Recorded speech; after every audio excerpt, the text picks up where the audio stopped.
اللي بتحب تفتح الفيديو وتستفاد منه أول دقيقتين، طب تعالي بقى أما أفيدك. اما تشوفي المنظر ده في الفطير ما تعمليش كده غلط، ما تعملهوش بالمنظر ده. أنا هلف أهو وأحط عليه شوية مية وهعجنه وهحطه على جنب وهقولك الطريقة الصح، لأن انت عارفة في قناتي بقول كده صح وكده غلط. مش هاخد من وقتك حاجة، بس في ناس كتير بتعمل الفطير كده وتبين لك ان هو خلاص بيتفرق من بعضه وبيتفرد والكلام ده كله تحطه لك على بعضه. لا، انا هقولك الطريقة الصح ليه. شوفي انا عملته ازاي، تابع معايا بذكر الله. انا عملت كل واحدة لوحدها وحطيت دقيق كتير، بس ما تفردهوش كتير، عشان انت لو فردتيه كتير الدقيق ده بيشرب وبعد كده بيلزق في بعضه. طب تعالي الاول نشوف العجينة بتتعمل ازاي. بتجيبي الدقيق عندك الكمية اللي انت عاوزاها وبتحط عليه شوية ملح وحبة سكر صغيرين جدا، ده هيخليه يتحمر معاكي بسرعة. خلاص وتعجنيها. بعد ما عجنتها طبعا بفردها حلو قوي. ازاي تتأكدي ان الدقيق ما عادش جواها اي تكتلات والدقيق كله شرب المية وبقت عجينة جميلة؟ قطعيها كده وشوفيها مفيش فيها جواها دقيق اهي، وعجينة لينة وطرية وحلوة جدا. يبقى كده خلاص هنسيبها كده ترتاح ونحطها في الطبق كده اتعجنت كويس جدا. هحط الدقيق بقى بالمنظر ده. واهم حاجة في الفطير ان لازم ان العجينة ترتاح، كل مرحلة ترتاح. يعني انا عملتها هي خلاص دواير، هسيبها ترتاح شوية. خلاص ماشي، بعد ما ارتاحت شوية دي سبب نجاحها. هحط كده، هفرد الدواير كده واحط عليها دقيق كتير بالمنظر ده. ما تحطش قليل لان هيلزق في بعضه، وما تسيبهاش ترتاح كتير. بعد ما فردتيها كده ما تسيبهاش ترتاح كتير، هتمتص كل الدقيق ده وتلزق في بعضه زي اول الفيديو كده غلط. لا، انت تعمليها دواير وتمليها دقيق بالمنظر ده. كل ده انا بعمل الطريقة دي ليه؟ علشان ما تقعديش تفردي وتتعبي ايديكي، لا كله مرة واحدة بالمنظر ده. تمام، فردتها ما سبتهاش تستريح حاجة عشان ما تلزقش في بعضها. وبعد كده اهوت بشوفها كل شوية، كل ما افردها حبة بشوفها لا تكون لزقت في بعضها. ما تسيبهاش، ما تسيبهاش هتلزق في بعضها. وبعد كده بحط عليها السمنة بالمنظر ده.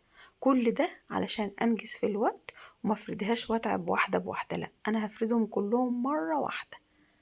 شوفي معايا كده اهو السمنة هي اتحطتها، واللي مفيش عندها سمنة تحط سمنة على زيت بالمنظر ده.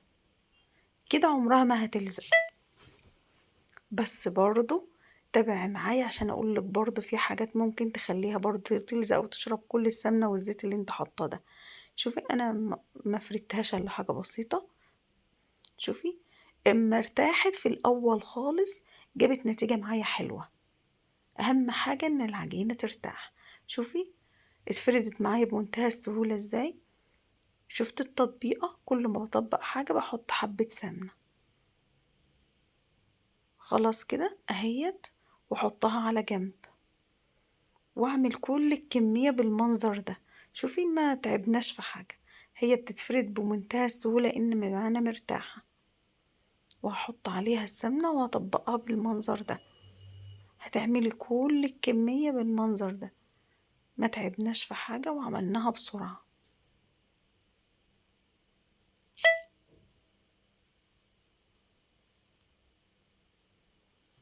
انا عملتها قبل كده بكذا طريقة، بس دي احلى طريقة. حبيت ان انا اعملها وما تعبتش فيها زي كل مرة. جربتها على فكرة يا جماعة، برضو حطيت بينها سميط بس ما كانتش حلوة. الفطير ما كانش حلو بصراحة. ما احناش متعودين على كده، مش متعودين ان احنا نحط في حاجة الا سمنة بس، فطعمه كان مختلف. عملته بالمنظر ده شوفي بسرعة لان انت فردتيها خلاص. شوفي يعني يا دوبك مسكتيها فردت معاكي. شفتي سهلة ازاي؟ قومي اعمليها بقى، ما فيش اي تعب خالص باذن الله لو عملتها بالطريقة دي. مش مهم متقطع معاكي، كده كده انت اصلا بتطبقيها في بعضها ومش بتبان، مش بتبان كانت متقطعة ولا مش متقطعة. انا ممكن كنت احذف الحتة دي، لا بس حبيت اسيبها عشان اعرفك ان عادي خالص لو اتقطعت معاكي هتطبقيها وتبقى جميلة. تعملها زي الكورة كده وتحطيها على جنب، او المربع وتحطيها برضو على جنب. هقول لكم احنا هنعمل فيها ايه تاني. شوفي سهلة معايا العجينة وطرية جدا. كل حتة بتفرديها بتحط عليها حبة سمنة. طبعا حطيت الاتنين على بعض عشان انا عايزاها اعملها كبيرة، وعايزة كمان فيها توريقة حلوة كده، عشان ما تبقاش رقيقة معاكي احط اتنين على بعض عشان التوريقات بتاعتها تطلع كتير. بس بالمنظر ده هتبقى التوريقات قليلة قوي. لكن حط عجينة في قلب عجينة زي ما انا بعمل كده، طبعا متورقة قبل كده، حطيها وحط عليها السمنة، تمام، وقفلي عليها كده وسيبها تستريح شوية. طبعا دي مفيش فيها خميرة ولا بيكنج باودر ولا اي حاجة. اعملي كل الكمية بنفس الطريقة اللي انا عملتها في الاول، ما تحاوليش تفرديها كتير بالنشابة وهي كتير على بعضها عجين، عشان كل ده هيلزق. ما تقوليش بقى انا حاطة بين كل رقة ورقة سمنة، لا، هتلزق برضو. لازم كل شوية تبشر عليها، كل شوية تفتحي وتشوفيها اتلزقت ولا لا. هجيب صينية بقى كده فيها سمنة وهحط فيها المربع اللي انا عملته او الدايرة، زي ما انت بقى عايزة شكل مربع عايزة شكل دايرة، كل ده بايديكي. خلاص تمام. وهعمل كل الصواني كده واحطها في الفرن. لو عايزة تاكلها بالمنظر ده خلاص مفيش اي مشكلة، بس انا عايزة ازوقها، احطها فوق الوش كده حاجات. انا هعمل كريم شانتيه وهتحط مية مثلجة كده حبة صغيرين، وهحط كمان سمنة. ليه؟ عشان انا عايزة الكريم شانتيه يبقى تقيل، يبقى متماسك شوية. وهحط كمان، هو خام، فهحط كمان سكر. على فكرة كريم شانتيه بتاع مايوي طعمه حلو جدا، احلى كمان اللي بتشتري من عند العطار. هضربه لحد ما يبقى متكتل كده مع بعضه. شوفي بقى ليه بوزة كده، بيبقى كده جميل. وهفرده. حط بقى عليه اي حاجة، شوكولاتة شيبس، اي حاجة الوان، اي حاجة عندك كنت بتحطيها على الطرد ممكن تحطيها فوق الوش فوق الكريم شانتيه. إيه، فطير مختلف طعمه حلو. انا يا جماعة ما عملتش بصراحة ده بس، لا انا عملت كمان بالشوكولاتة. هوريكم دلوقتي برضو انا عملت ايه.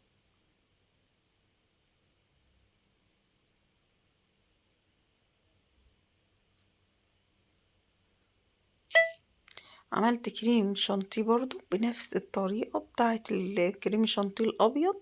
حطيت برضو المية المتلجة او اللبن المتلج وقعدت اضربه لغاية ما اخد القوام اللي شكله حلو. وحطيت سكر وحطيت نفس الحكاية، حطيت كمان سمنة او زبدة، المهم حاجة تمسك الكريم شانتيه ويبقى تقيل. وما تزودش المية كتير هتتلاقيه ماسك في بعضه وهيبقى جميل قوي. خلاص تمام. وهنحط برضو فوق الفطير اهوت،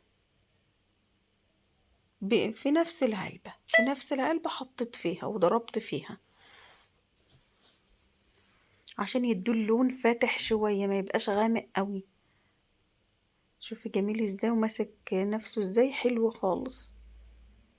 ابدأي بقى حطيه على الفطير، وفي نفس الحكاية حط برضو على الوش برضو عسل او حطي اللي انت عايزاه. وبعد كده حطي الكريم شانتيه. شوفي التوريقة بتاعته، شوفي جميل ازاي.